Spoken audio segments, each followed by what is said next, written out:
Oke, baiklah. Tanpa berlama-lama lagi, langsung aja kita mulai pembelajaran kita pagi hari ini. Kepada Ibu Elfitri, waktu dan layarnya saya persilahkan untuk memulai materinya. Terima kasih. Baik, terima kasih Pak Akbar. Assalamualaikum warahmatullahi wabarakatuh. Selamat pagi, selamat bergabung lagi Bapak Ibu di kelas kita hari ini mengenai eh, kecakapan literasi informasi ya Bapak Ibu. Saya harap untuk tugas kemarin sudah dikerjakan seperti itu ya, biar nanti kita sudah bisa melanjutkan ke materi selanjutnya gitu ya. Baik, saya izin share Pak Akbar dan Bapak Ibu. Ya, baik, Ibu. Ya. Nah, kembali lagi sebelum kita mulai materi hari kedua, saya akan coba remind materi kita kemarin tentang perkenalan literasi informasi, bagaimana konsep literasi informasi.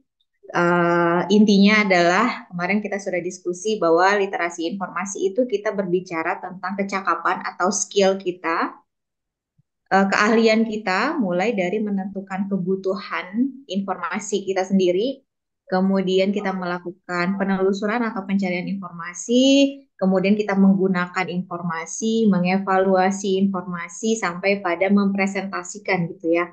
Sampai kita dapat menyajikan informasi itu dalam bentuk yang baru, dalam bentuk yang lebih sederhana dan dalam bentuk yang lebih bisa dipahami sehingga informasi itu dapat memenuhi kebutuhan kita seperti itu. Nah, kemarin juga kita sudah bahas bagaimana urgensinya literasi informasi dalam kehidupan kita sehari-hari untuk diri kita sendiri dan untuk komunitas. Dan kemarin juga kita sudah membahas model literasi 4I, ada kenali, cari, evaluasi, dan pakai. Nah, kemarin kita sudah menggali lebih banyak tentang kenali dan cari ya, Bapak Ibu. Mulai dari kenali, kita mendeskripsikan apa yang kita tahu saat ini, apa yang kita ingin tahu, kemudian prioritas tahu kita itu seperti apa gitu ya. Lalu kita mulai melakukan penelusuran dari prioritas yang kita ingin tahu, kita lakukan penelusuran. Banyak cara yang dapat Bapak Ibu lakukan untuk menelusur informasi. Silahkan gunakan cara-cara kemarin. Itu masih beberapa cara dari banyak gitu ya. Banyak sekali cara penelusuran informasi Bapak Ibu. Tinggal digabungkan strategi-strategi penelusurannya. Bisa menggunakan Boolean logic, bisa menggunakan file type, bisa menggunakan site, bisa menggunakan tanda kutip dan sebagainya. Nah, itu bisa digabungkan, dikombinasikan ya, sehingga pencarian kita bisa lebih spesifik. Dan bisa menggunakan berbagai sumber-sumber informasi, baik itu yang disediakan oleh Perpustakaan Nasional seperti IPUSNAS, e-resources gitu ya. Kemudian ada eh, OneSearch, dan banyak lagi Bapak Ibu, ada Google Scholar, ada DOAJ, kalau Bapak Ibu ingin mencari artikel juga ada DOAJ. Kemudian banyak sekali jurnal-jurnal di Indonesia ini gitu ya, jurnal-jurnal terakreditasi dan Bapak Ibu bisa akses melalui Sinta namanya. Sinta itu seperti database yang di dalamnya itu banyak sekali jurnal-jurnal yang diterbitkan oleh universitas atau organisasi yang ada di Indonesia. Jadi Bapak Ibu bisa cek juga di sana. Nah, pada hari ini kita akan membahas dua lagi model literasi yaitu evaluasi dan pakai. Jadi kita akan membahas bagaimana caranya mengevaluasi informasi, kemudian terakhir adalah kita mencoba memakai informasi. Jadi kita tadi sudah tahu, kemarin kita sudah tahu, kemudian kita memprioritaskan apa yang kita ingin tahu. Nah, hasil dari prioritas yang kita ingin tahu itu kita sudah bisa menjawabnya gitu loh. Nah, itu yang dipakai. Nah, kemarin kita sempat membahas tentang bagaimana keputusan memilih informasi. Nah, di sini kita akan membahasnya seperti itu. Nah, hari ini kita mulai dengan yang ketiga, yaitu evaluasi, kenali, cari, evaluasi, dan pakai. Nah, kita bahas evaluasi. Nah, Bapak Ibu, evaluasi ini sebenarnya adalah upaya kita gitu ya, agar kita mendapatkan informasi yang valid. Jadi informasi yang kita dapatkan itu tidak hanya baru, karena kita kan hanya fokus up to date, yang penting baru tahunnya gitu ya. Tetapi juga valid, benar dan sesuai gitu ya, sesuai dengan apa yang kita mau gitu. Karena banyak sekali informasi-informasi di internet itu judulnya dan isinya itu tidak sinkron gitu. Sehingga kita perlu skill evaluasi agar kita bisa memahami dan menilai informasi ini cocok atau tidak dengan informasi yang kita butuhkan gitu. Nah, baik. Ini adalah sebentar. Nah, saya yakin Bapak Ibu sudah paham ini ya. Ini adalah dasar ilmu perpustakaan. Sebenarnya Bapak Ibu kita memahami jenis sumber informasi gitu ya. Kemudian kita tahu fakta dan opini. Nah, ini adalah dasarnya kita sebenarnya. Nah, ini akan kita gunakan untuk eh, menjadi skill yang makin terasah untuk mengevaluasi informasi.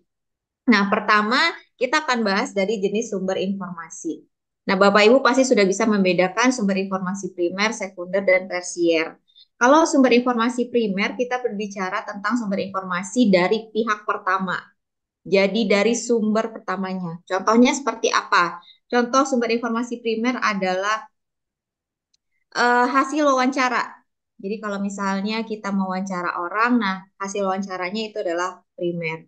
Kemudian laporan penelitian itu juga sudah primer, Bapak Ibu ya.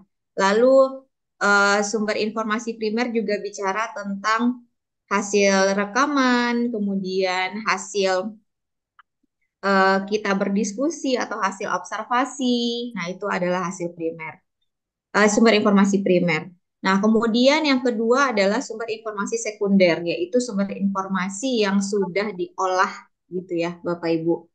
Jadi sumber informasinya sudah dalam bentuk interpretasi, sudah diinterpretasikan, sudah bisa dipublikasikan. Nah, contohnya seperti artikel ilmiah gitu, itu sudah bisa kita kategorikan sebagai sekunder.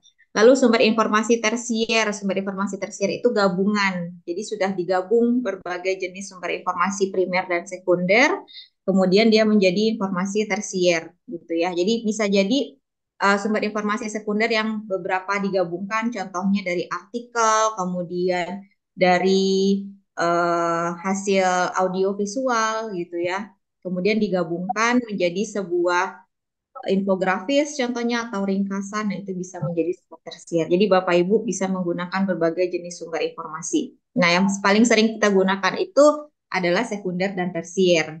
Karena kalau primer biasanya masih dalam bentuk data mentah gitu ya. Jadi eh, kalau ilmiah kita seringkali ke primer dan sekunder, tapi kalau untuk sehari-hari kita biasa menggunakan sekunder dan tersier seperti itu.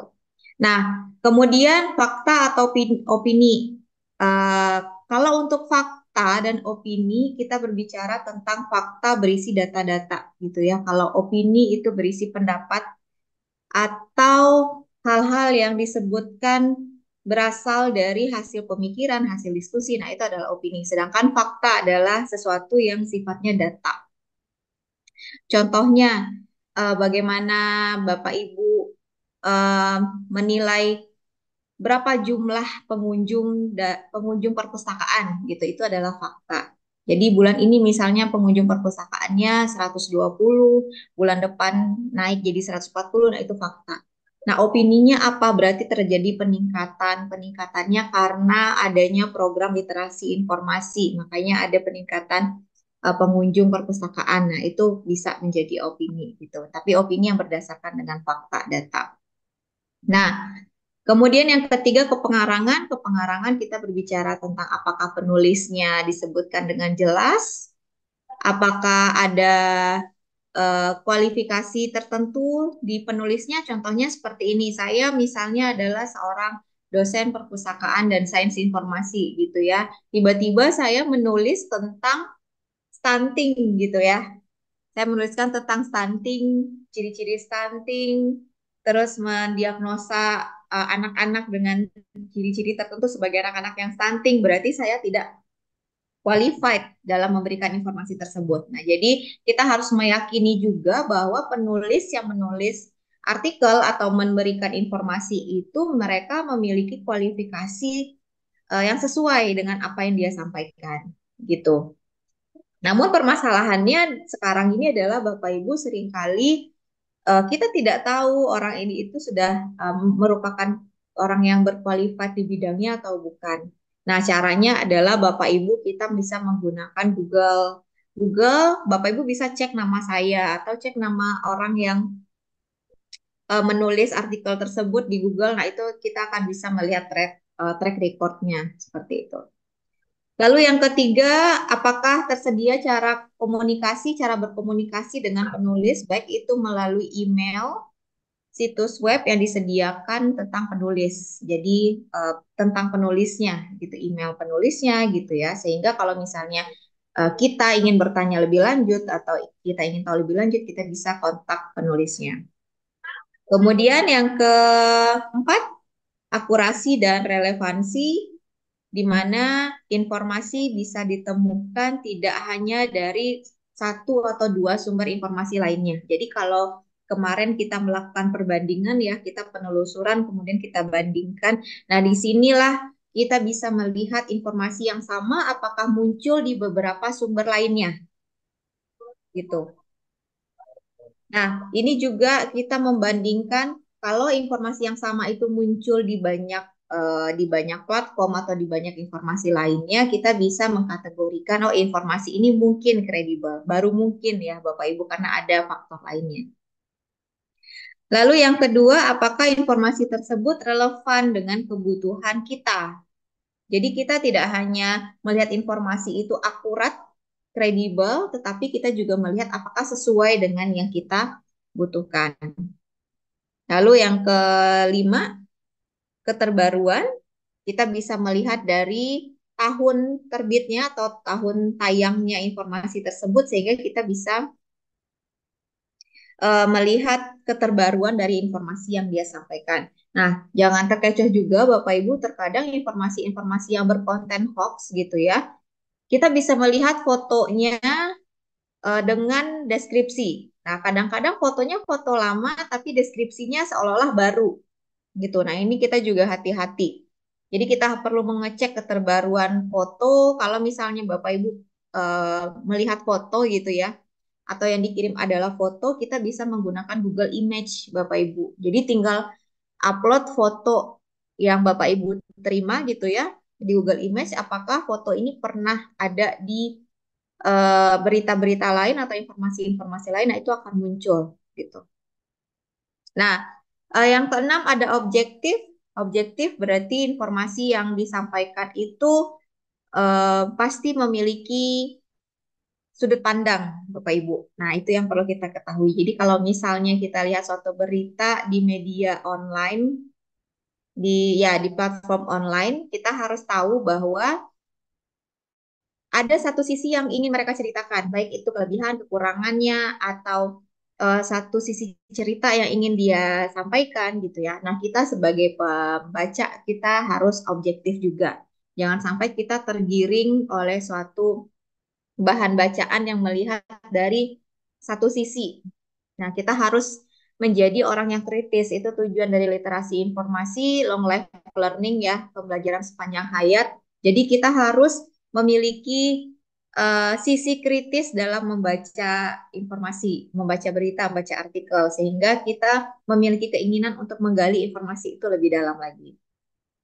Lalu yang kedua, apakah terdapat ajakan menggunakan jasa atau menggunakan produk atau setuju akan suatu pemikiran gitu. Nah, itu juga bagian dari objektivitas dari kita sebagai user gitu ya. Kita sebagai pengguna informasi, kita sebagai orang yang memilih informasi gitu ya. Jadi kalau dalam komunikasi Bapak Ibu ada namanya teori uses dan gratification. Jadi teori uses dan gratification itu berbicara tentang bagaimana kita sebagai pengguna media atau pengguna informasi gitu ya. Kita menentukan pilihan informasi mana yang akan kita pilih. Media mana yang akan kita percaya. Nah, jadi kendalinya adalah Teori itu mengatakan kendalinya berada pada user.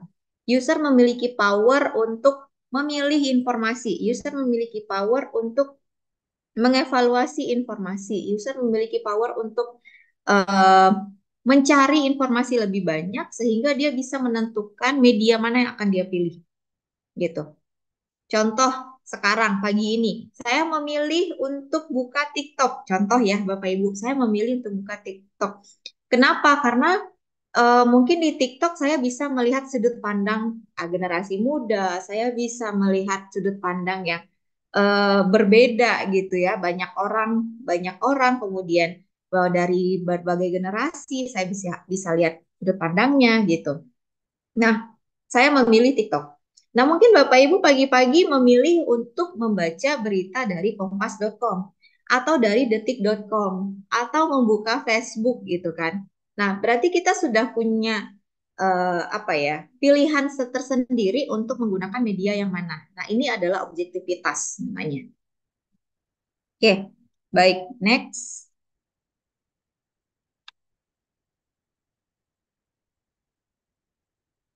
Oke, baik. Bapak Ibu, ini adalah instrumen evaluasi yang pertama.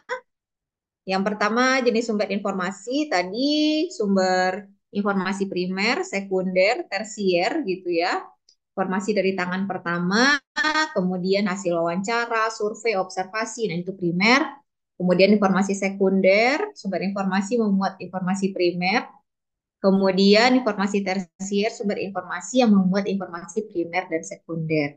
Nah ini tadi perbedaan informasi dalam bentuk fakta dan opini. Kita akan coba cek ya Bapak Ibu. Ini adalah fakta. Kita cek dulu di fakta.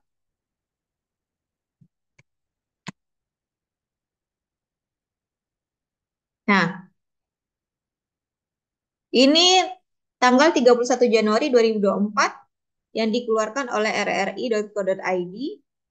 Hujan sebabkan genangan air di sejumlah jalan di Jakarta. Baik, ini dikatakan adalah fakta dan ini dikatakan sebagai opini kita kan.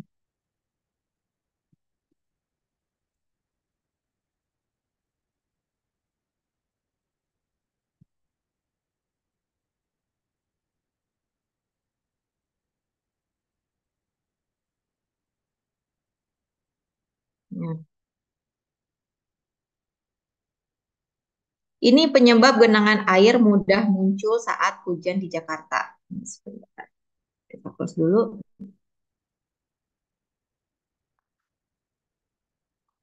Nah, dia menyatakan opini berdasarkan fakta gitu ya. Dia menyatakan opini berdasarkan data-data fakta yang ada di lapangan. Oke. Kalau di sini kita bisa melihat dia hanya menyampaikan hujan menyebabkan genangan. Berarti dia menyampaikan datanya, data pohon tumbang gitu ya, genangan air, kemudian ini faktanya. Di sini fakta. Kemudian di sini dia memunculkan kembali data, berarti ini adalah fakta ya Bapak Ibu. Ini fakta. Jadi kalau fakta itu dia memunculkan data-data. Lalu kemudian, nah di sini juga fakta situasi terparah di mana sehingga ada pengalihan arus lalu lintas. Kemudian di sini juga pengguna, oke. Nah, di sini juga fakta disampaikan. Jadi tidak ada kalimat yang mengandung opini pendapat. Jadi dia tidak menyampaikan suatu kondisi yang disebabkan oleh data atau fakta gitu. Oke, baik. Kita akan coba lihat yang opini.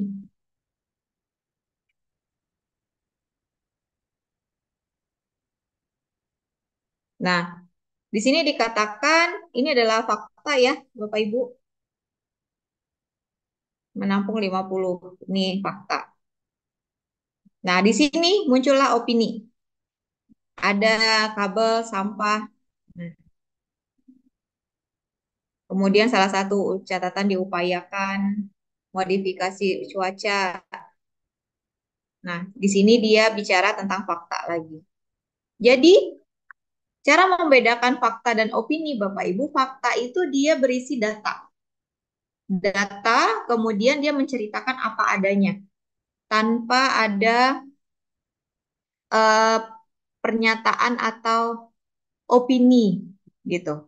Itu fakta. Sedangkan kalau opini, dia bicara fakta juga, tetapi dia menyampaikan karena fakta ini maka apa, gitu. Itu adalah opini. Dan kita sebenarnya untuk beropini itu memang membutuhkan fakta-fakta dan ini perlu kita asah Bapak Ibu, kita sebagai pustakawan juga sangat bisa menjadi penulis gitu ya. Kita tinggal menggunakan fakta-fakta yang di lapangan kemudian kita sampaikan dari sudut pandang kita sebagai pustakawan. Seperti itu. Oke, baik. Yang kedua, instrumen evaluasi kedua, kepengarangan. Kepengarangan kita bicara tentang otoritas. Apakah di informasi itu terdapat penulis, kualifikasi penulis, kontak penulis, seperti email atau situs web penulis, gitu ya. Nah, sebenarnya ini akan sangat mudah kita lihat kalau dari informasi yang disebarkan melalui WA. Melalui WA, walaupun sekarang WA itu sudah memiliki fitur forward many times ya artinya dia diteruskan berkali-kali jadi kita bisa mengindikasi oh ini sudah diteruskan berkali-kali artinya eh, informasi ini bisa jadi tidak valid lagi karena sering diteruskan gitu ya. Nah, biasanya kepengarangan ini juga karena kita tidak tahu orangnya siapa, dia bisa mengada-ngada gitu ya. Misalnya Kapolres mana gitu ya, misalnya informasi tentang penilangan di mana, lalu eh, tertanda Kapolres gitu. Nah, itu juga ada informasi-informasi seperti itu. Nah, untuk lebih mudahnya, Bapak Ibu, kalau mendapatkan informasi tersebut, silakan gunakan pencarian Google apakah benar orang ini sebelum kita meneruskan informasinya. Dan terkadang informasi-informasi yang mengandung hoax itu Bapak Ibu, dia tidak memiliki timeline waktu yang jelas. Misalnya seperti ini. Kemarin, eh, 2 hari lagi, minggu lalu, bulan lalu, tahun lalu, dia tidak menuliskan tahun yang jelas, tanggal yang jelas, waktu yang jelas, tempat yang jelas gitu. Nah, berbeda dengan contoh yang kita lihat tadi, Bapak Ibu. Contoh yang di RRI ini ya. Kita bisa melihat ada penulisnya, kemudian ada editornya, gitu kan. Nah, ada tanggalnya. Jadi salah satu ciri informasi yang valid itu dia memiliki waktu dan tanggal, gitu ya, dan memiliki tempat yang jelas, serta penulisnya yang jelas, seperti itu. Jadi bisa kita katakan, oh informasi ini mungkin valid karena dia memiliki kepengarangan, penulis yang jelas, dia ada di menuliskan tempat, dia menuliskan waktu, gitu ya. Waktu kapan informasi ini ditulis. Kemudian kepengarangan sumber informasi di internet, kita bicara tentang penanggung jawab atas halaman situs web. Kalau situsnya jelas, biasanya dia ada about us. Nah, kalau di sini Bapak Ibu, kalau kita klik ini, kita tahu siapa yang bertanggung jawab akan eh, website ini, gitu ya. Nah, ini kalau berita kan sudah jelas ya Bapak Ibu. Coba kita lihat yang dari situsnya Kemenkes. Kita akan lihat situs pemerintahan dulu.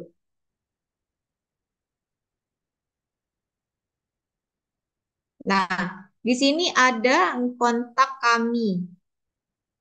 Atau kalau di situs lain itu ada about us. Nah, ini bisa kita gunakan sebagai salah satu indikasi bahwa website ini dapat kita percaya. Informasi yang disampaikan oleh website ini dapat kita gunakan. Seperti itu. Lalu kemudian kita bisa memeriksa domain website menggunakan government .go.id, edu, SCH. Nah, ini juga Bapak Ibu mungkin sambil dicatat ya. Jadi ada 4 tingkatan dari halaman website yang dapat kita percaya, Bapak Ibu. Jadi tingkatan pertama adalah situs pendidikan. Situs pendidikan itu kenapa dalam tingkatan pertama? Karena dia berasal dari hasil penelitian. Jadi kalau misalnya Bapak Ibu ingin mencari informasi yang paling valid gitu ya, atau mencari pengetahuan atau ya pengetahuan lah ya, atau informasi yang berdasarkan riset yang nyata, silahkan cari di situs-situs pendidikan gitu. Karena kan kalau pendidikan itu sifatnya netral ya, Bapak Ibu, hanya berdasarkan metode penelitian, jadi alat ukurnya jelas gitu. Nah, pertama situs pendidikan. Contoh situs pendidikan itu bisa menggunakan .ac.id gitu ya, .sch. Nah, itu situs pendidikan gitu. Lalu domain website yang kedua yang bisa kita gunakan adalah dari pemerintah gitu. Mohon maaf. Nah,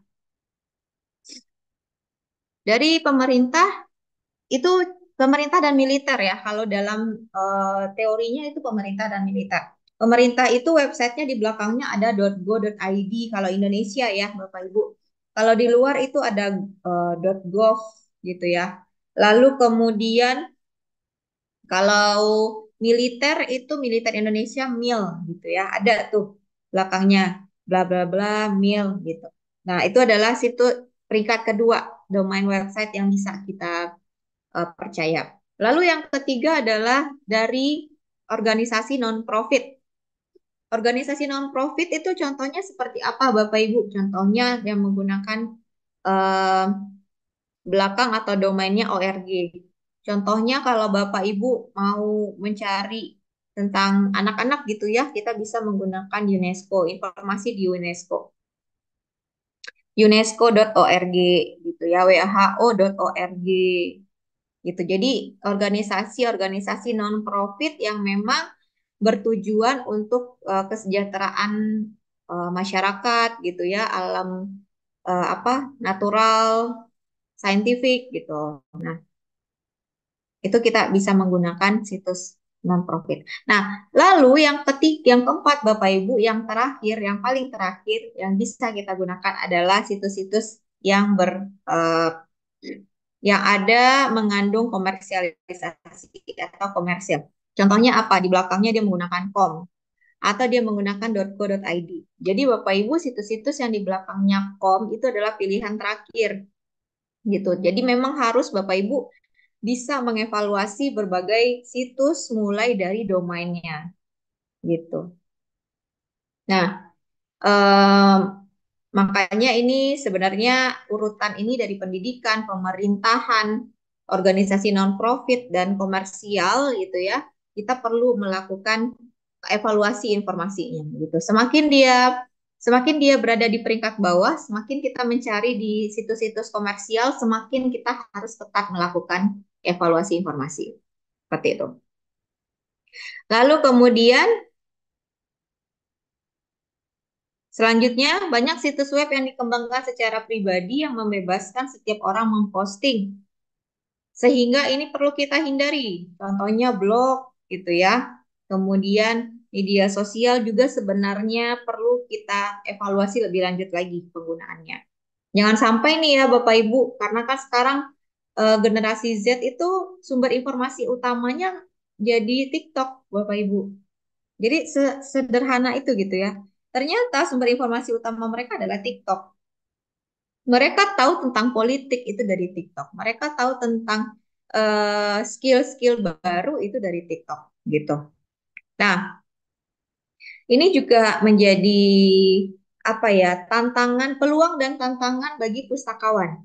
Nah, saya mengatakan peluang berarti kita bisa menggunakan media sosial ini untuk menyebarluaskan informasi, skill yang bisa mereka gunakan gitu ya. Tetapi kenapa tantangan juga?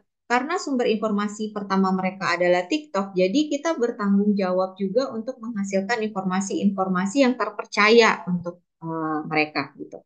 Karena melalui berbagai media sosial dan berbagai media yang dia bisa akses, semua orang bisa menjadi penulis. Misalnya saya bisa jadi penulis, Bapak Ibu bisa jadi kreator juga, konten kreator juga gitu.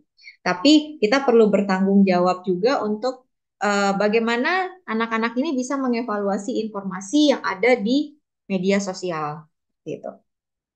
Nah, lalu yang terakhir, kita perlu memeriksa bagian about us atau tentang kami untuk memeriksa siapa yang bertanggung jawab terhadap situs yang sedang kita akses. Nah, next, instrumen evaluasi yang ketiga, kita perlu melihat akurasi dan relevansi. Kita perlu membandingkan satu informasi dengan informasi lainnya gitu ya. Kita perlu membandingkan satu informasi dengan pendapat ahli. Jadi terkadang kita perlu nanya juga atau kita perlu melakukan hal atau upaya atau effort yang berlebih untuk bisa kita menggali suatu informasi tersebut gitu ya. Nah, di sini di highlight Bapak Ibu, halaman pertama hasil pencarian mesin pencari bukan berarti sudah pasti akurat. Kita akan coba ya Bapak Ibu. Kita akan coba di sini tentang melakukan pencarian informasi tingkat literasi literasi Indonesia, literasi Indonesia. Nggak perlu kita pakai tahun. Nah, di sini ada pendidikan.id, ini perpustakaan.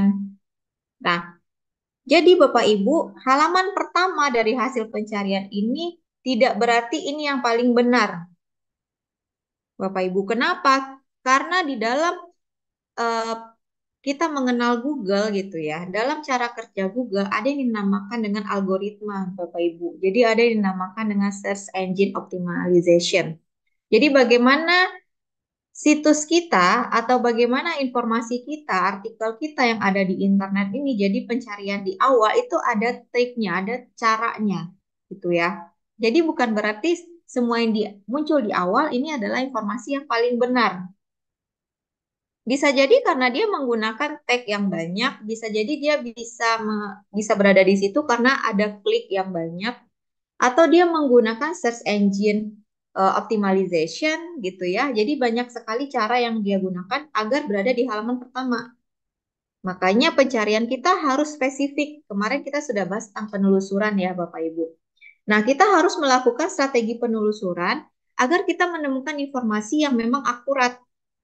Karena jangan percaya dengan satu informasi yang berada di pencarian paling atas gitu. Pencarian paling atas pada saat kita melakukan pencarian di Google.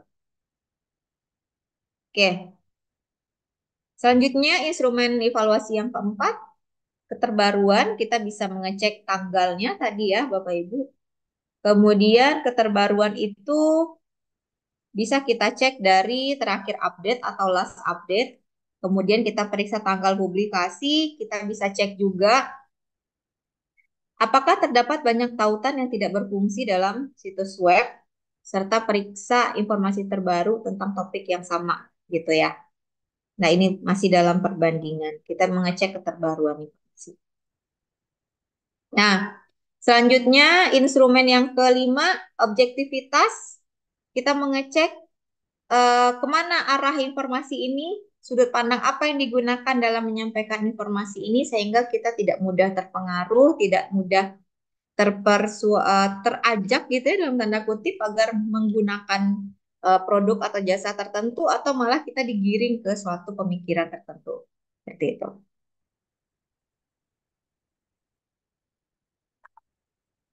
Ya. Nah, misal contohnya Bapak Ibu, saya akan ambil ini contohnya. Jadi kemarin kita topiknya adalah apakah e-sport itu baik untuk anak? Semoga Bapak Ibu masih ingat ya. Topik kita yang kemarin, apakah e-sport itu baik untuk anak dan dia sudah menemukan satu informasi? sumber informasi, saya klik di sini. Kita klik apakah video game dan e-sport baik untuk anak. Ini dari Sampurna Academy ya. sch.id. .sch.id. Berarti ini adalah situs sekolah pendidikan.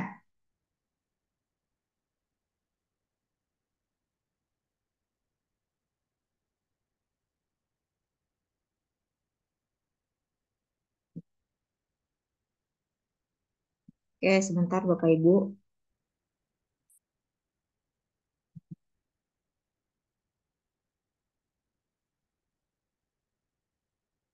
Oke, saya sambil ganti. Oh, sudah. Nah, di sini kita akan melakukan evaluasinya ya, Bapak Ibu. Oke. Semoga masih terlihat ya.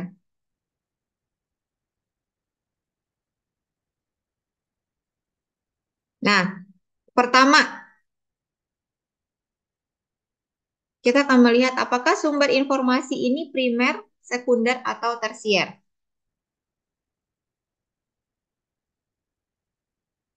Oke, kalau kita baca, dia tidak ada hasil penelitian, dia bukan laporan, dia bukan apa namanya, bukan hasil wawancara juga, gitu ya. Berarti dia antara informasi sekunder atau informasi tersier. Tetapi ini lebih cenderung ke informasi yang sifatnya sekunder ya, Bapak Ibu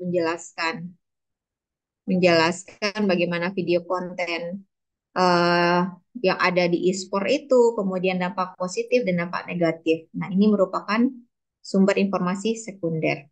Kemudian apakah ini fakta atau opini? Ini adalah opini karena dia tidak memunculkan fakta-fakta, fakta-fakta hanya digunakan untuk mendukung opini. Jadi ini di sini opini. Kepengarangannya, apakah penulis jelas disebutkan? Kita cek Bapak Ibu apakah ada nama penulisnya. Oke. Nggak ada ya nama penulisnya ya, atau ada di bawah ya? Nggak ada juga nama penulisnya. Berarti ini hanya dari situsnya gitu ya. Kemudian kualifikasi di topik juga karena ini situs sekolah, jadi kita akan menganggapnya sebagai oh ini adalah informasi yang diterbitkan di sekolah gitu ya, dari website sekolah. Kemudian cara berkomunikasi, oke kita bisa cek apakah ada about us-nya. Ada sih kalau ini. Nah, di sini tentang kami. Ada tentang kaminya, Bapak Ibu. Jadi ini bisa kita katakan sebagai tersedia cara komunikasi. Oke. Lalu akurasi dan relevansi informasi ditemukan paling tidak dalam dua sumber kredibel. Kita bisa membandingkan dan kemarin kita sudah membandingkan di penelusuran ya, Bapak Ibu. Apakah informasi relevan dengan kebutuhan? Ya, karena kita mencari informasi mengenai apakah video game itu baik untuk anak. Kemudian keterbaruan kita bisa ke tahun 2023, 28 Februari.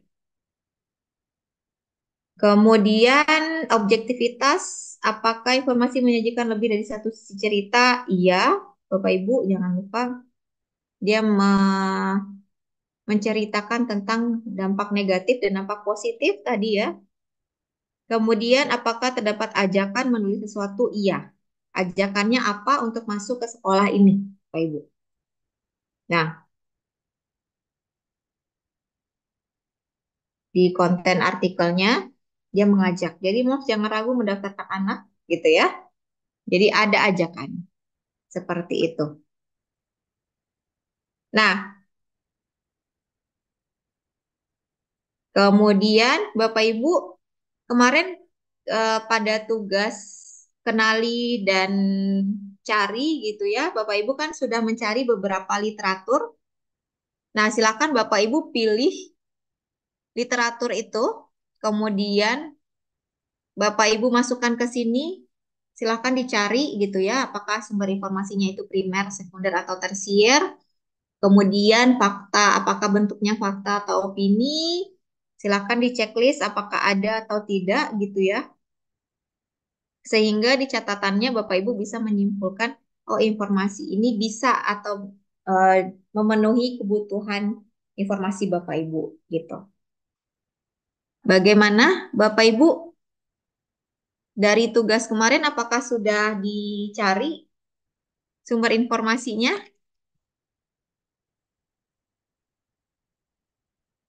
Mungkin ada yang mau mencoba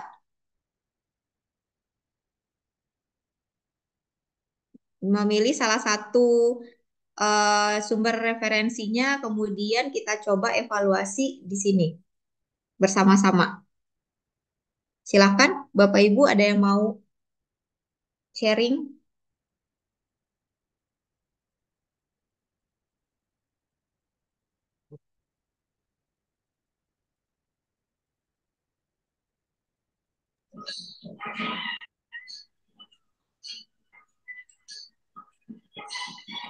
Ada Bapak Ibu yang mau sharing?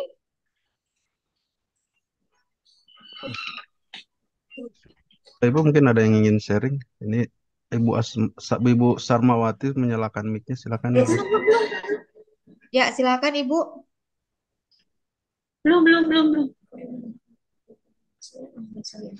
Enggak. Bagian.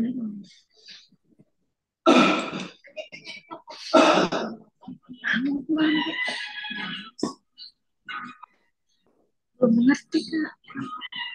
Baru masuk. Ada Bapak Ibu, silakan. Cukup pilih satu sumber referensinya dari website boleh. Gitu ya. Saya cobakan dulu ya Bapak Ibu. Kita akan pilih di sini dari medcom.id. Kemarin kan kata kuncinya adalah game e-sport baik untuk anak gitu ya. Lalu saya akan pilih salah satu website. Kita cek di sini. Kita akan coba evaluasi. Oke. Bapak Ibu boleh ya bareng-bareng menjawab informasi ini apakah termasuk primer, sekunder gitu ya.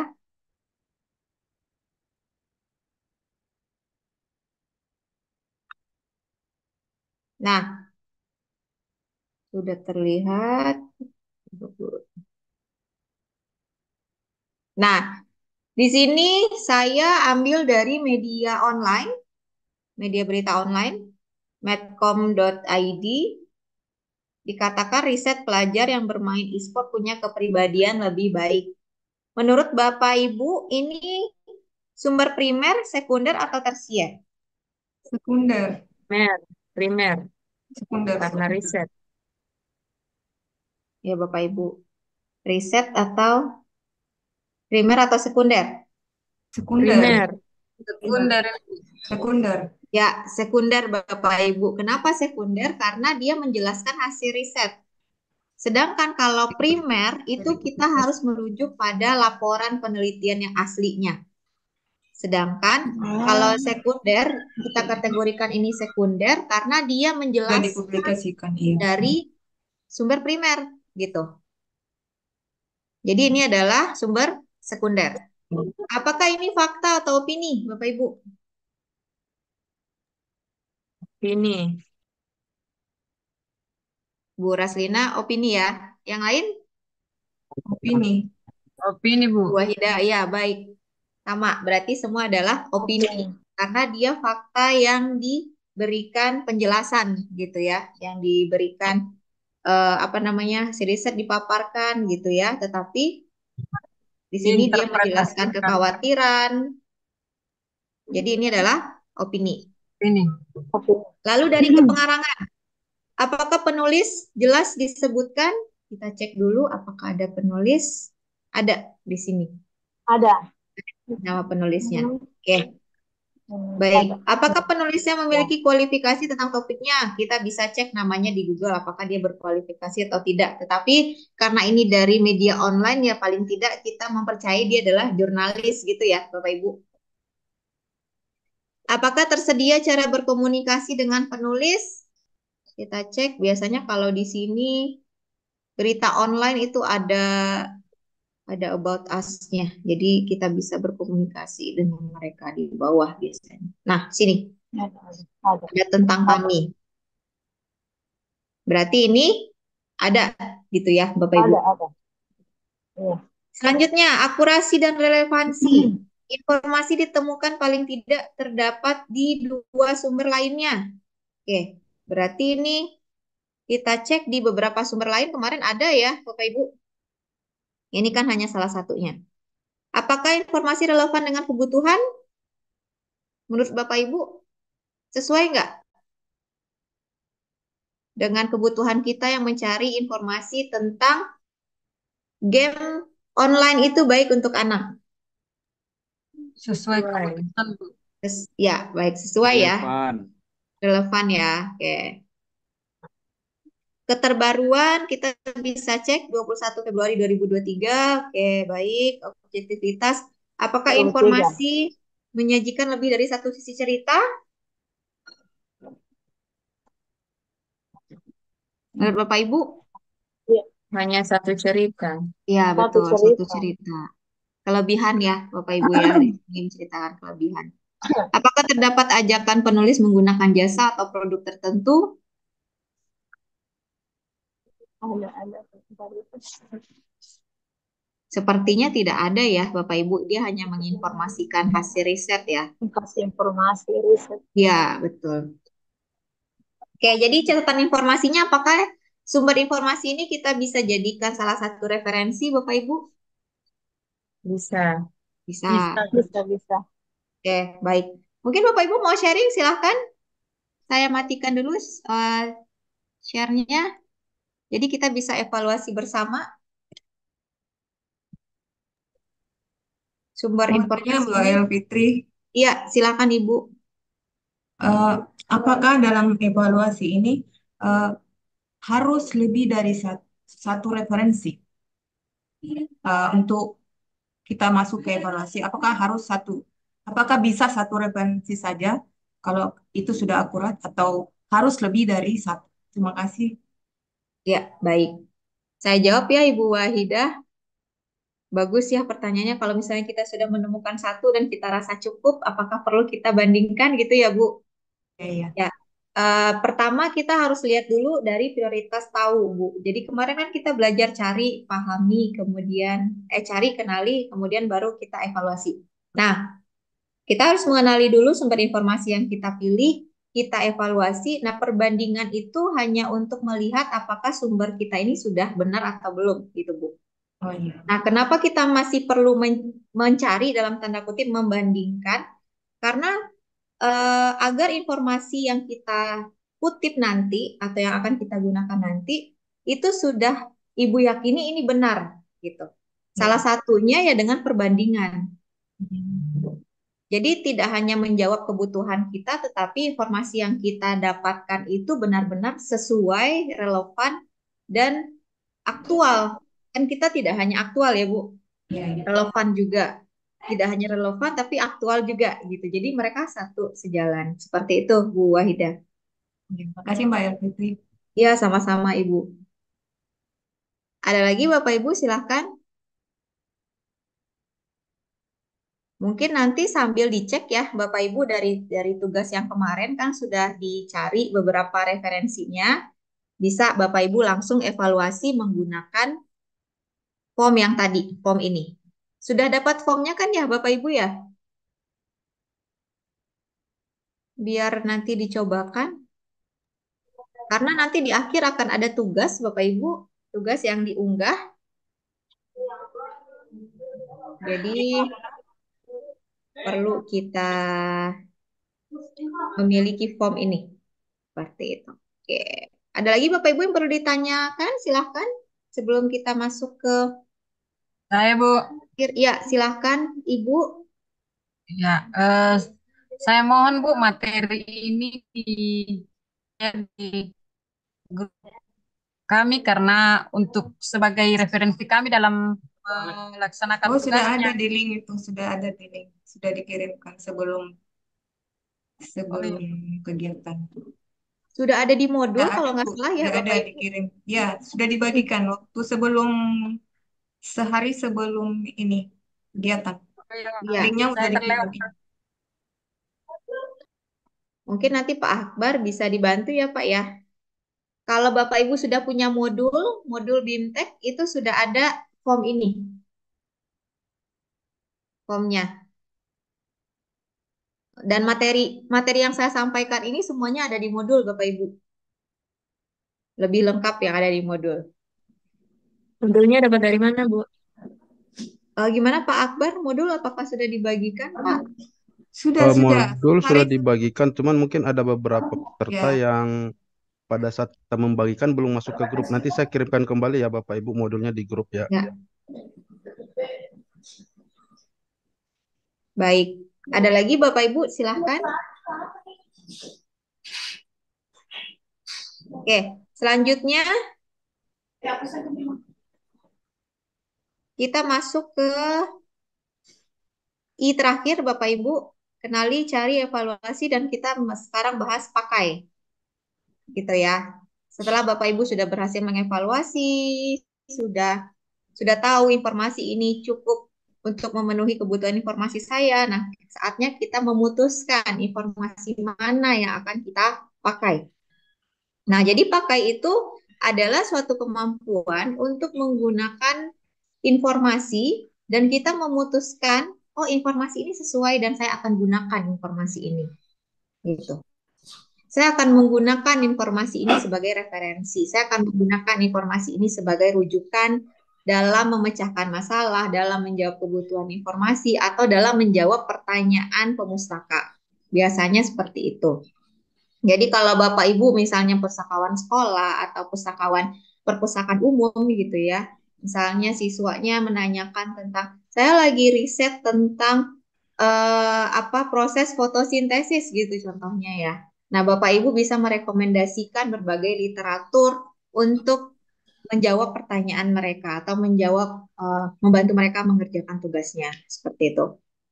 Nah, lalu yang kedua, penggunaan informasi dengan menciptakan dan penyebaran informasi yang diperoleh. Jadi setelah kita memutuskan, kita bisa menggunakan informasi ini untuk menciptakan informasi baru. Menciptakan informasi baru itu contohnya seperti apa? Contohnya Bapak Ibu membuat poster, membuat infografis gitu ya, atau membuat ringkasan, atau membuat caption gitu ya. Caption juga termasuk informasi baru Bapak Ibu. Jadi kalau misalnya nih Bapak Ibu jalan-jalan ke suatu tempat lalu menemukan suatu objek gitu ya, dan Bapak Ibu cari tahu tentang objek tersebut dan diceritakan dengan bahasa sendiri. Nah, itu merupakan bentuk informasi baru gitu. Jadi informasi baru itu tidak hanya dalam bentuk artikel, tidak hanya dalam bentuk poster, tapi caption juga. Jadi kadang kalau di perpustakaan sekolah gitu ya Bapak Ibu, salah satu yang saya tertarik itu pernah ada program literasi yang mana siswanya itu diminta untuk membuat caption. Caption tentang karena waktu itu perayaan Hari Pahlawan, jadi mereka diminta riset tentang salah seorang pahlawan, lalu mereka diminta untuk mendatangi gitu ya atau menceritakan di caption tentang bagaimana profil si pahlawan ini gitu. Nah, menurut saya itu salah satu program yang cukup menarik ya untuk perpustakaan sekolah agar siswa itu dapat menggunakan informasi, menciptakan informasi baru dari bahan bacaan yang sudah dia baca dan riset gitu.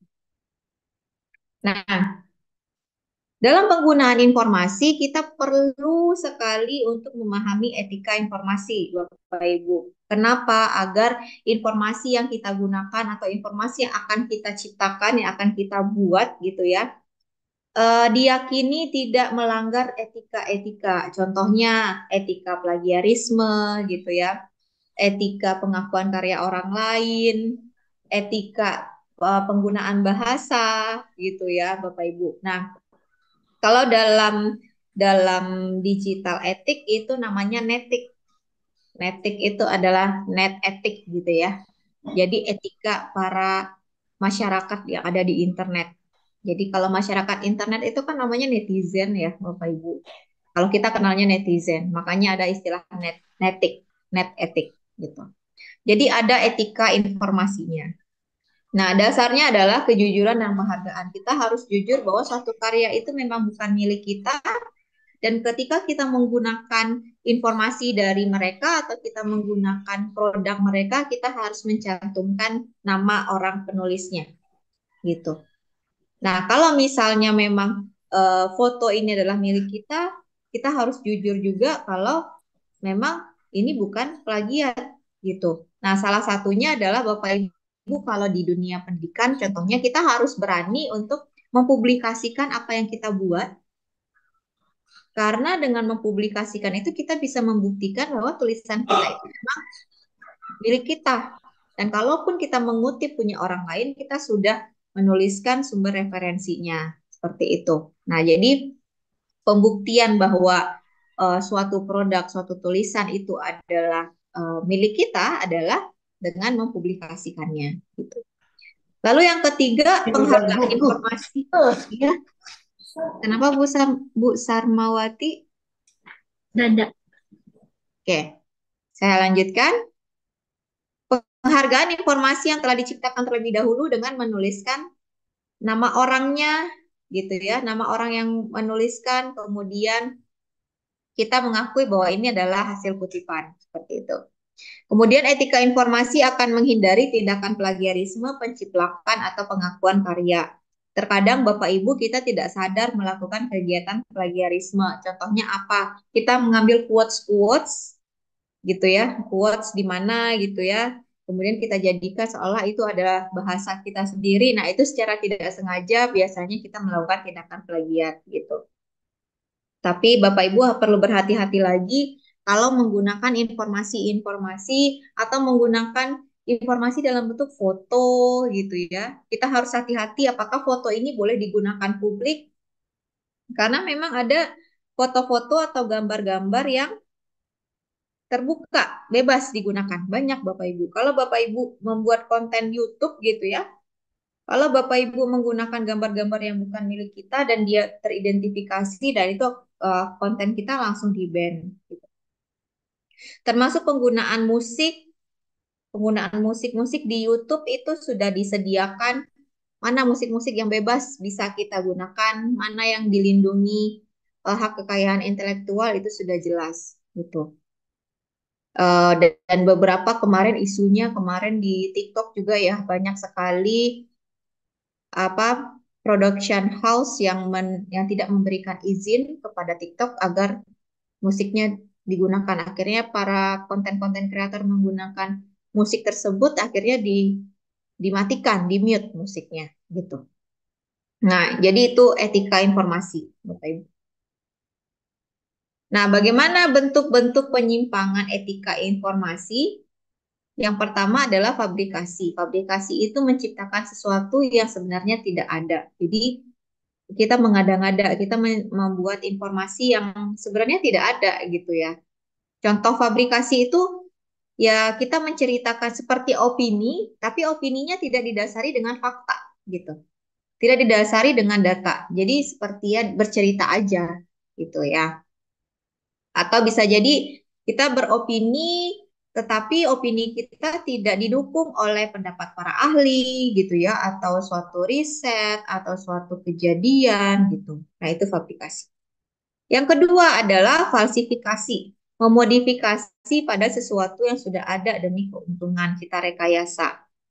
Jadi kita bisa membuat informasi ini bentuknya diubah sehingga dia menghasilkan keuntungan. Kita palsukan lah istilahnya, seperti itu kita rekayasa. Lalu yang ketiga, kepengarangan tidak sah, mengaku berkontribusi padahal tidak ada kontribusi dan menghilangkan nama yang berkontribusi. Atau menyuruh orang lain untuk membuat karya tanpa kontribusi. Contohnya Bapak Ibu ya, ini saya bercerita. Contohnya, mungkin Bapak Ibu pernah mendengar ada salah seorang dosen gitu ya, dia mempublikasi karya artikel mahasiswanya, tapi nama mahasiswanya dihilangkan. Walaupun karya itu adalah karya mahasiswa dan dibimbing oleh dosen tersebut gitu ya, kemudian nama mahasiswanya hilang, yang ada hanya nama dosen. Nah, itu artinya kepengarangannya tidak sah. Sama misalnya di kelas Bapak Ibu, kita mengumpulkan tulisan anak-anak. Anak-anak diminta menceritakan atau membuat cerpen, kita kumpulkan menjadi satu buku cerpen, tapi nama anak-anaknya tidak ada, yang muncul adalah nama gurunya. Gitu. Nah, itu pengarangan tidak sah artinya Bapak Ibu. Jadi kita menghilangkan nama pengarang aslinya. Atau Bapak Ibu menyuruh eh, kita mengambil foto. Jadi yang ambil foto siapa, tapi seolah-olah itu adalah foto kita. Kita menghilangkan nama nama yang mengambil fotonya. Itu juga. Dan kalau orang itu tidak bersedia gitu ya, mereka bisa mengajukan tuntutan seperti itu. Lalu yang keempat, pengajuan jamak. Mengajukan karya yang sama pada lebih satu tempat. Nah, ini berlaku untuk publikasi karya ilmiah, Bapak Ibu. Atau publikasi di tempat-tempat yang memang komersil. Contohnya seperti ini, Bapak Ibu membuat artikel. Artikelnya sudah pernah dipublish, contohnya di mana ya? Di kumparan.com misalnya. Sudah pernah nih dipublikasikan. Lalu Bapak Ibu memasukkan lagi artikel yang sama di Kompasiana contohnya. Berarti itu kan ada dua karya yang sama, tapi ada di beberapa tempat. Nah, itu namanya pengajuan jamak. Itu tidak boleh Bapak Ibu. Nanti akan kena yang namanya self plagiarisme. Artinya kita memplagiat tulisan kita sendiri. Jadi kadang kita nggak tahu kan sama-sama artikel saya gitu ya. Kenapa nggak boleh diajukan di dua tempat? Tidak boleh, hanya satu. Kalau tujuannya adalah publikasi yang komersil atau legal gitu ya Bapak Ibu, itu hanya di satu tempat. Misalnya Bapak Ibu menulis artikel diterbitkan di jurnal A, sudah dijanjikan terbit di jurnal A, tapi mungkin karena lama ya udah saya pindah aja ke jurnal B. Bapak Ibu harus konfirmasi ke jurnal A kalau artikel ini saya tarik dan akan terbit di jurnal B. Jadi tidak boleh diajukan secara jamak seperti itu. Lalu yang kelima, konflik kepentingan. Misalnya penciptaan informasi itu ditujukan untuk menguntungkan atau merugikan pihak-pihak tertentu. Seperti itu. Nah, ini berkaitan mungkin dengan pencemaran nama baik biasanya ya. Nah, yang terakhir plagiat, kita mengambil sebagian atau seluruh karya orang lain tanpa rujukan, tanpa menggunakan kutipan yang jelas, tanpa merujuk, tanpa memberitahu siapa penulis aslinya. Nah, kita akan termasuk ke dalam tindakan plagiarisme. Jadi itu adalah beberapa bentuk penyimpangan etika informasi.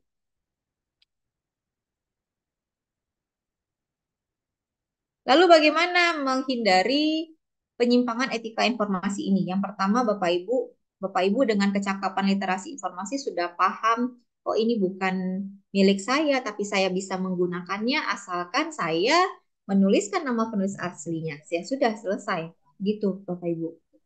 Jadi kita tidak boleh menghilangkan identitas penulis aslinya. Lalu yang kedua, parafrase.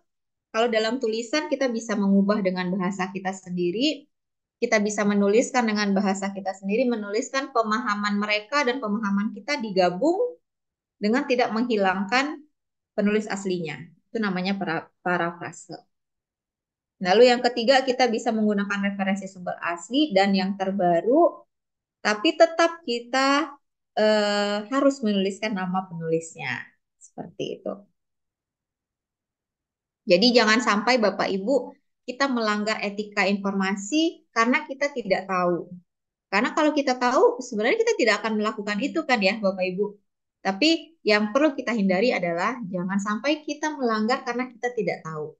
Makanya kita perlu mencari tahu bagaimana aturannya, perlu mencari tahu bagaimana cara penulisan sumber yang benar, seperti itu. Kalau sudah tahu, insya Allah Bapak Ibu kita akan terhindar dari tindakan plagiarisme. Kalau kita sudah paham gitu ya Bapak Ibu. Saya yakin setelah BIMTEK ini Bapak Ibu sudah memiliki kecakapan literasi. Oke, kita coba latihan gitu ya. Jadi kemarin itu Bapak Ibu sudah banyak mungkin menemukan berbagai referensi atau literatur mengenai topik yang ingin Bapak Ibu ketahui Nah, silakan Bapak Ibu buat tulisan ringkas minimal 3 paragraf tentang informasi yang didapatkan sesuai informasi yang telah sesuai kebutuhan informasi yang telah dilakukan gitu ya. Kemudian gunakan sumber informasi yang telah ditemukan dan cantumkan sumber informasi tersebut dalam daftar pustaka. Nah, jadi tugasnya Bapak Ibu eh, dari awal kita sudah melakukan mengenali gitu ya. Kita mengenali eh, kebutuhan informasi kita apa, prioritas informasi yang kita ingin tahu apa. Kemudian Bapak Ibu sudah mencari literaturnya. Kemudian Bapak Ibu silakan evaluasi. Nah, pada tugas pakai ini Bapak Ibu diminta untuk membuatkan ringkasan minimal 3 paragraf dari informasi yang Bapak Ibu temukan. Misalnya topiknya tadi ya, topik yang kita contohkan adalah game e-sport itu apakah baik untuk anak? Apakah video game atau game itu baik untuk anak? Nah, saya sudah melakukan penelusuran, saya mendapat banyak literatur, sudah dibaca, sudah dievaluasi. Yang sekarang saya akan membuatkan satu artikel yang berisi 3 paragraf tentang video game itu baik untuk anak. Seperti itu. Ini adalah tugas ya, tugas akhir Bapak Ibu bentuknya. Jadi formnya diisi, di akhir nanti akan ada artikelnya.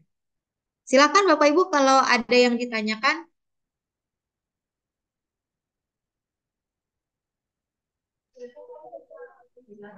Mengenai pakai, Permisi Bu, untuk daftar ya silakan. pustakanya apakah formatnya sama kalau penulisan daftar pustaka yang biasa kita lakukan di katakanlah membuat makalah?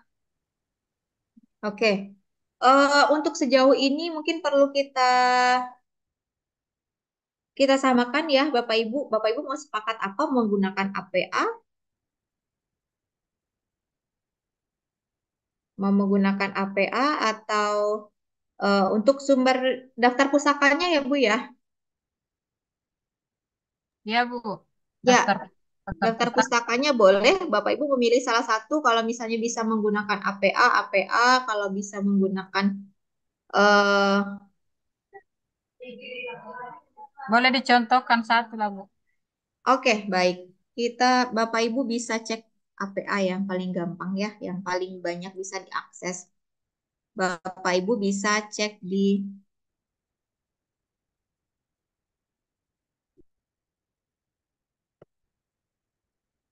gaya citasi. Nah, di sini gaya citasi APA. Nah, di APA aja Bapak Ibu. Di sini ada perpanduan gaya penulisan gaya APA. Atau Bapak Ibu lebih mudah menggunakan apa? Biasanya ada yang menggunakan Sisego, ada yang menggunakan MLA, silahkan gitu. Kalau APA, ini saya contohkan salah satu. Nah, ini cukup cukup lengkap sih di sini ya. Nah, di sini contohnya, ini daftar pusaka.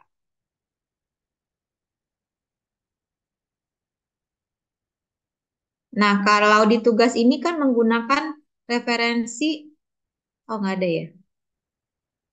Oke, nggak ada minimal referensi. Jadi Bapak Ibu mau membuat dengan 3 referensi atau 5 referensi, dipersilahkan.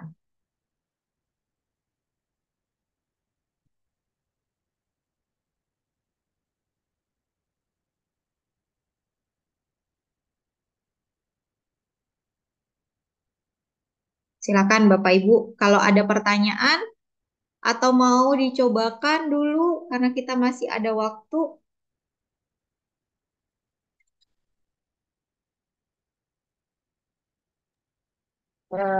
Bu, untuk yang tulisan ringkasnya ini berarti ini menggunakan apa sudut pandang kita dengan rujukan dari sumber informasi yang sudah kita dapat ya. Iya, betul. Betul Ibu Raslina. Dari bahan bacaan yang sudah kita baca, dituliskan kembali dalam bahasa kita. Eh, Kan kalau kemarin Ibu Raslina tentang minat baca anak ya Bu ya. Oh, Nah, boleh memilih topik yang berbeda ya, Bu? boleh. Nggak harus e-sport, Bapak Ibu. Kan kemarin tugasnya silahkan pilih berdasarkan kebutuhan masing-masing. Atau dari pertanyaan pemustaka gitu, boleh. Kalau nggak salah Ibu Raslina kemarin tidak hanya minat baca anak, tapi bisa jadi peran orang tua dalam meningkatkan minat baca anak gitu. Boleh, silahkan.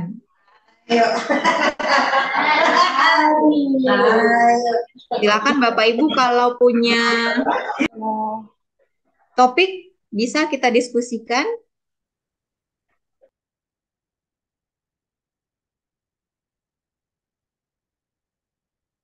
Mohon maaf Pak Akbar, kita sampai jam berapa ya? Untuk estimasi waktunya kita bisa sampai jam 9.20, Bu. Oh iya, baik. Masih ada 10 menit lagi. Bapak Ibu silakan mengenai topik yang dipilih. Kemarin Ibu Raslina minat baca anak. Mungkin Bapak Ibu lain tentang apa ya?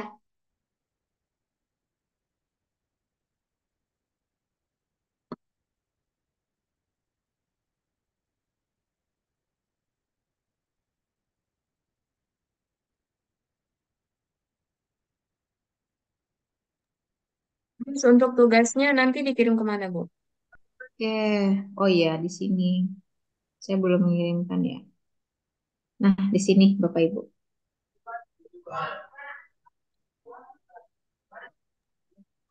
Mungkin bisa di copy ke ini ya, ke Saya kolom chat. copy ya. Nih, tautan tugas. Saya copy di kolom chat, Bapak Ibu.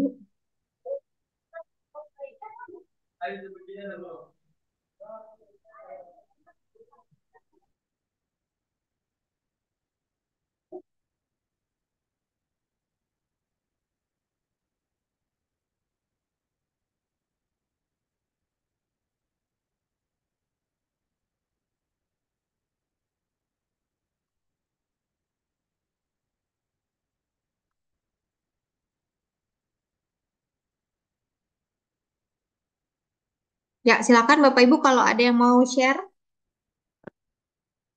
tentang tugasnya, mulai dari kenali, cari. Halo Bu, Ya, Bu. Silakan, Bu. ya bisa saya sambil belajar ya Bu. Boleh, boleh, silakan, Bu. Silakan, Bu, kalau mau sharing.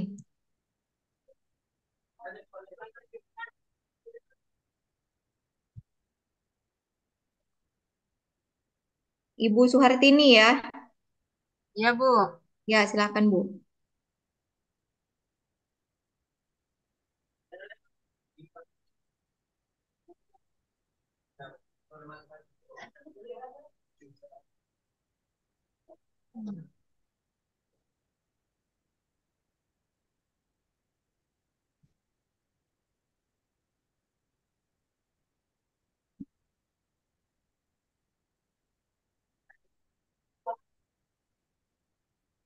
begini Bu, saya, halo, Ya, ya, silakan, Bu. saya merujuk dari yang kemarin kenali dulu Bu. Jadi Oke. kalau misalnya eh, saya mengambil contoh, apakah motivasi orang tua berpengaruh terhadap minat baca anak? Apa itu Mm. bisa jadi satu topik, Bu? Motivasi orang tua terhadap minat baca anak. Ya, Oke. Coba, Bu, kata kuncinya kemarin apa, Bu? Sudah dibuatkan? Jadi, yang prioritas tahunya kata adalah peran kuncinya, orang tua gitu, eh, Bu. ya motivasi orang tua, Bu. Kalau tahunya yang dari tahu apa, Bu? Sudah dibuat belum, Bu?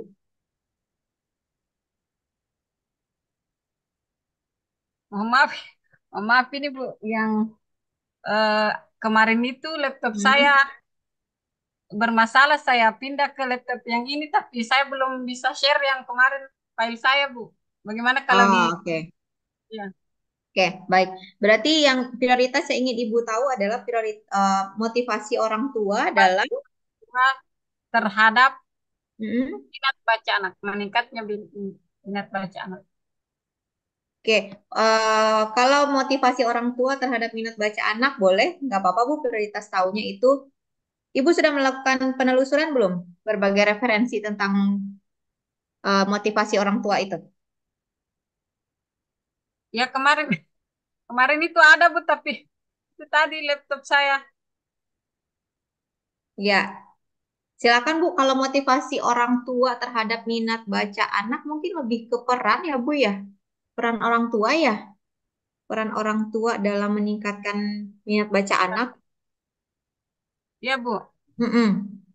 Jadi silakan dari peran orang tua dalam meningkatkan minat baca anak, Ibu kembangkan kata kuncinya dalam melakukan penelusuran Google gitu ya. Silakan Ibu cari referensinya tentang peran orang tua dalam minat baca anak.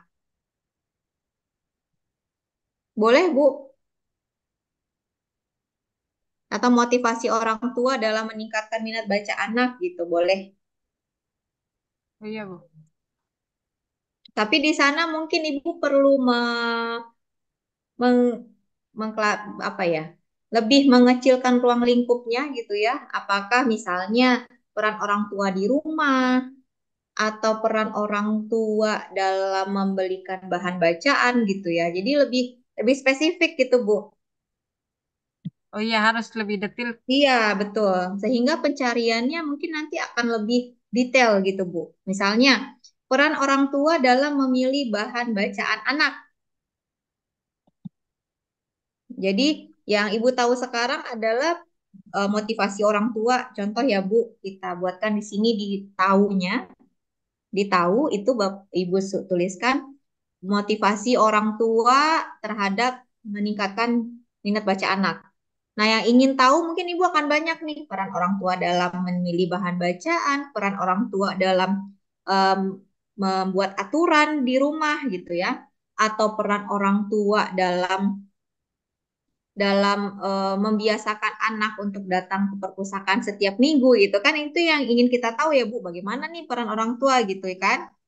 Nah, Iya, mungkin prioritas yang ingin sangat Ibu ketahui adalah peran orang tua dalam memilih bahan bacaan atau peran orang tua dalam membuat aturan di rumah gitu, membuat aturan membaca di rumah seperti itu. Jadi semakin spesifik yang Ibu tahu, Ibu akan mendapatkan informasi yang lebih banyak gitu, Bu. Yang lebih banyak dan sangat spesifik sesuai dengan kebutuhan informasi Ibu gitu. Nanti kalau sudah spesifik baru Ibu lakukan kata kunci, menuliskan kata kunci pencarian di Google. iya, Silakan jadi kalau misalnya Bu, peran orang tua dalam memilih bahan bacaan anak, kata mm-mm. kuncinya adalah Di copy aja Bu peran oh iya. orang tua dalam memilih bahan bacaan anak atau bacaan anak gitu. Contoh, oke. Boleh di-sharing Bu di pencariannya, ketik aja peran orang tua dalam memilih bahan bacaan anak contohnya.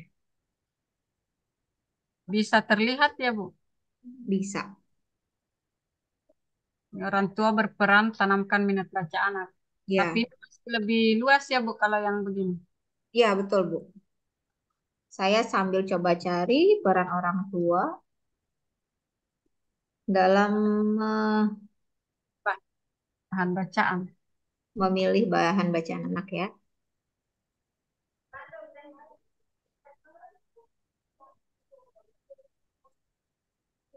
Nah, ini banyak nih Bu. Iya Bu. Peran orang tua dalam memilih bahan bacaan anak. Kita ambil di bentuknya adalah PDF ya, Bu. Boleh saya share screen saya Bu?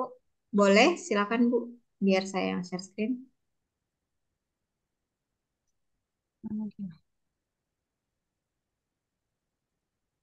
Coba saya share screen ya, Bu ya. Ya Bu. Nah, ini peran orang tua dalam memilih bahan bacaan anak. Saya ambil file type-nya PDF ya. Ya Bu. Bentar.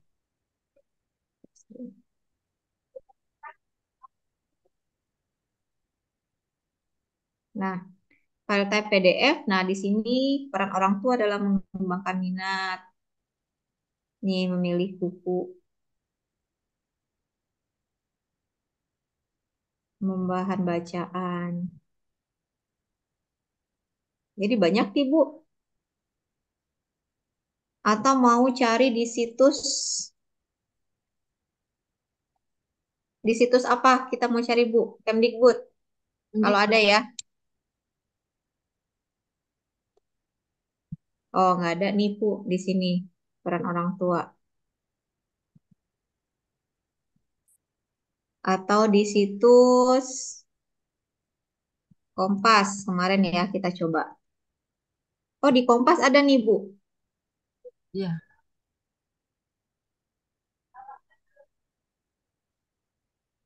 Jadi silakan nanti dipilih, Bu. Dipilih bahan bacaannya, referensi rujukannya, kemudian dibaca lagi, dievaluasi sumber informasinya apakah sudah sesuai dan relevan. Kemudian baru Ibu tuliskan artikel yang berisi 3 paragraf tadi yang sebagai tugas. Jadi boleh mengambil lebih dari satu ini, Bu. Satu apa, Bu?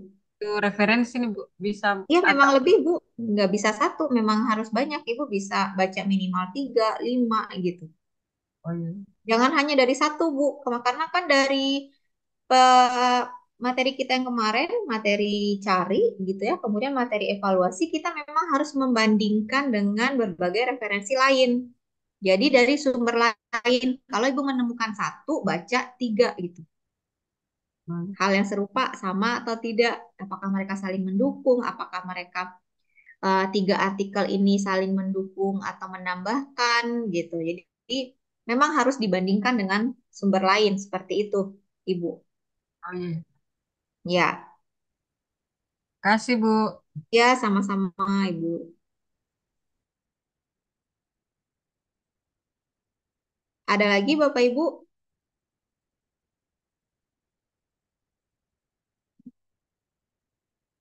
Silahkan.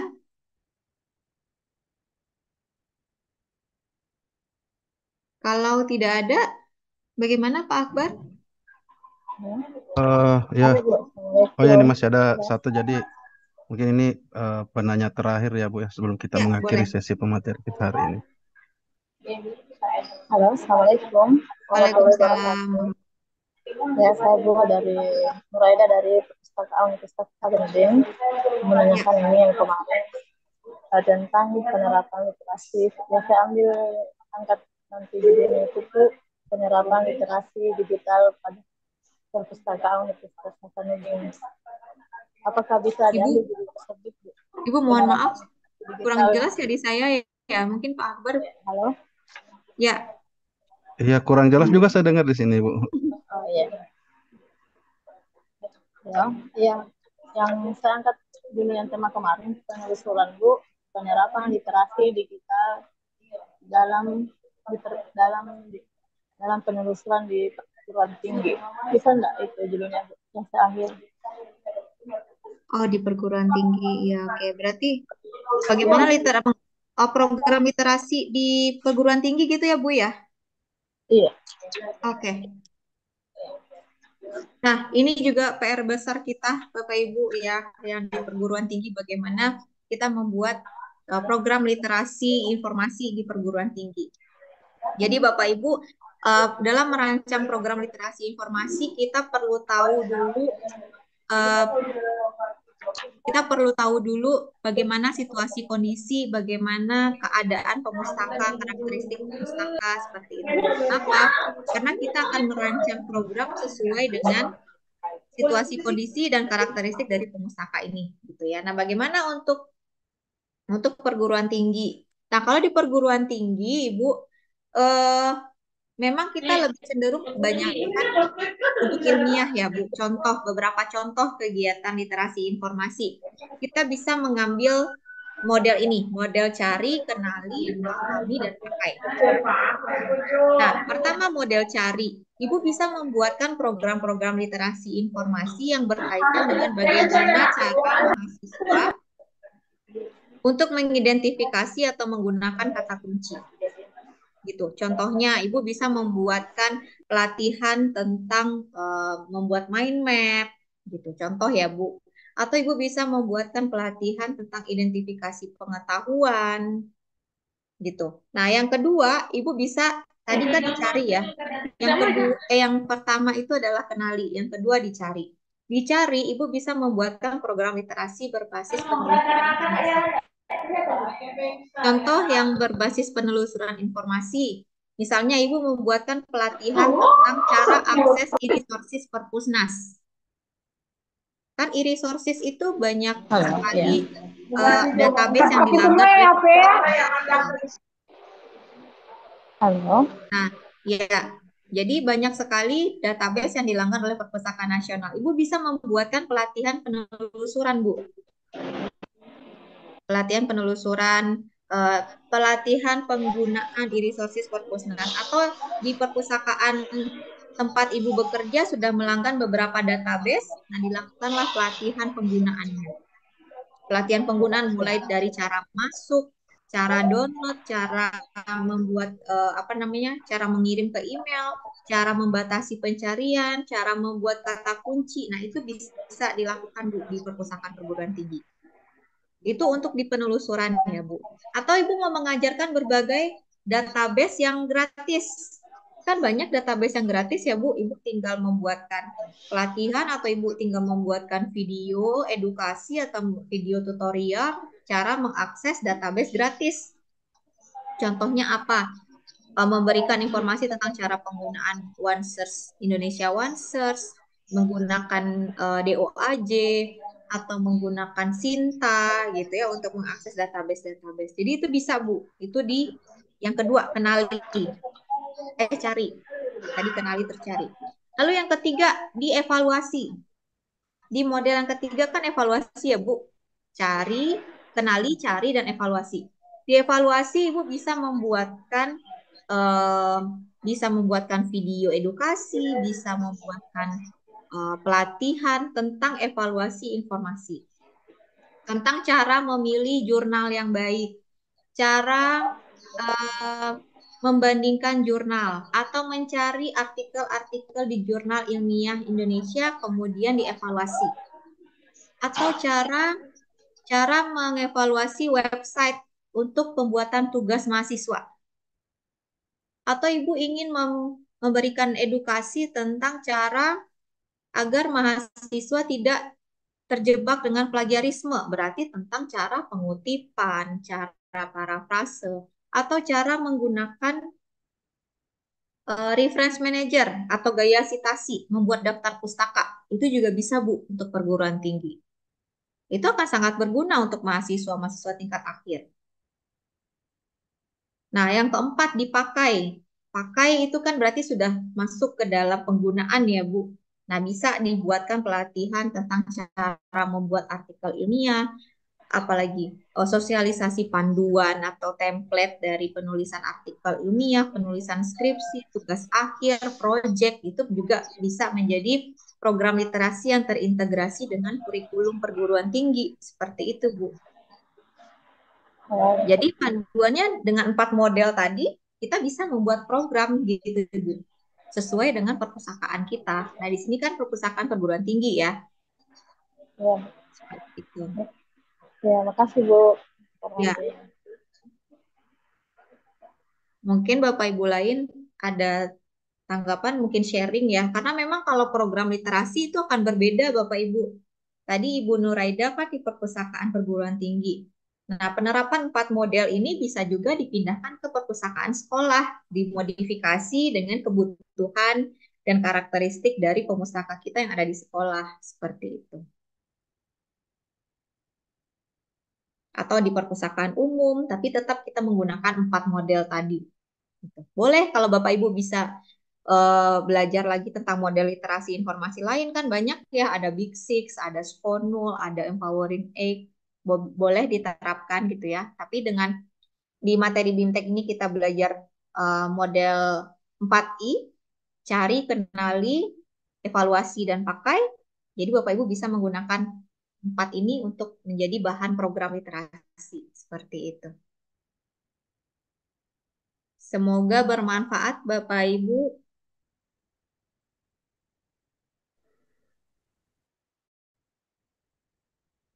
Mungkin ada lagi? Ya, begitu Pak Akbar. Ya, ya Bu. Eh, baik Bapak Ibu, mungkin materinya sampai di sini aja Bu Elfitri atau gimana?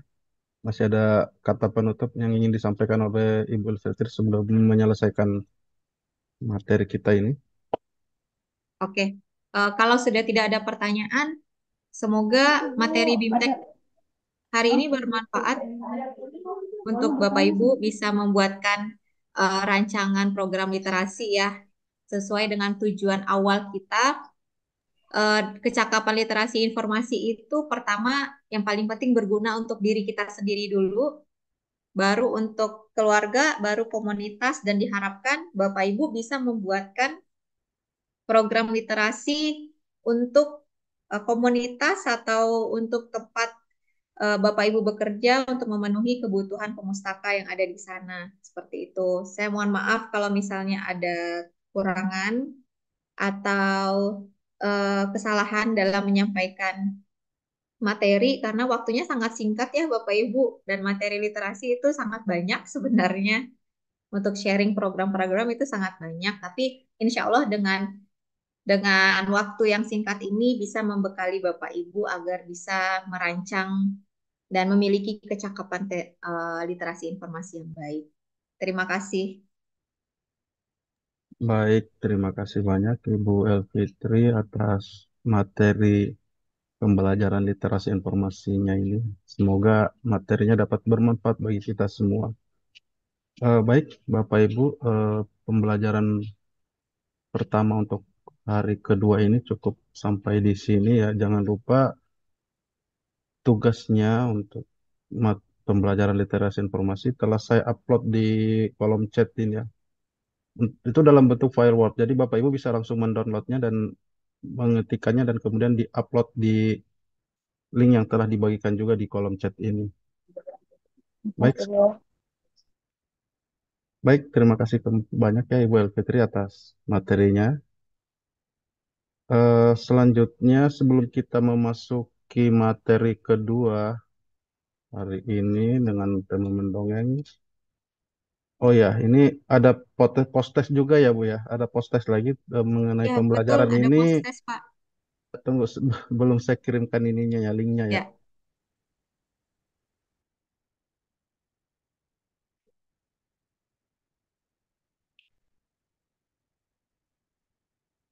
Ya, Ya, untuk post-testnya bisa dikerjakan selama 10 menit ya. Untuk pengukuran hasil pembelajaran evaluasi materi literasi informasi. Baik Bapak Ibu, sebelum melanjutkan mengerjakan post-testnya dan evaluasinya terlebih dahulu. Sekian, terima kasih. Oh ya, sebelum Bu Elfitri juga meninggalkan, mungkin kita sesi foto bersama dulu ya dengan Ibu ya, Elfitri. Mohon Bapak Ibu untuk mengaktifkan fitur kameranya. Kami tunggu dulu.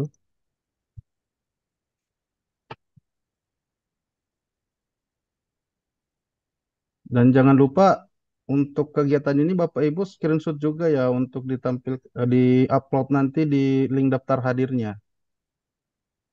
Baik, izin untuk foto bersama saya pandu. Salam literasinya Bapak Ibu. Satu, dua, tiga. Satu, dua, tiga. Link berikutnya. Satu, dua, tiga. Satu, dua, tiga. Oke, ini berikutnya. Satu, dua, tiga. Satu, dua, tiga. Oke, sekian sesi foto bersama kita dengan Ibu Elfitri. ya. Baik, Baik, terima kasih Pak Akbar, terima kasih Bu Bapak Ibu. Elfitri, terima kasih. Ya, pertama Bu Terima kasih, Bu. Akbar. Terima kasih, Bu. Kasih Bu. Ya, ya sama-sama Bapak Ibu. Saya izin pamit. Pak Terima Akbar, kasih, saya izin Bu. pamit. Bapak Ibu. terima kasih Bu Elfitri. Baik, Assalamualaikum warahmatullahi wabarakatuh. Waalaikumsalam Salam warahmatullahi wabarakatuh. warahmatullahi wabarakatuh. Waalaikumsalam warahmatullahi wabarakatuh.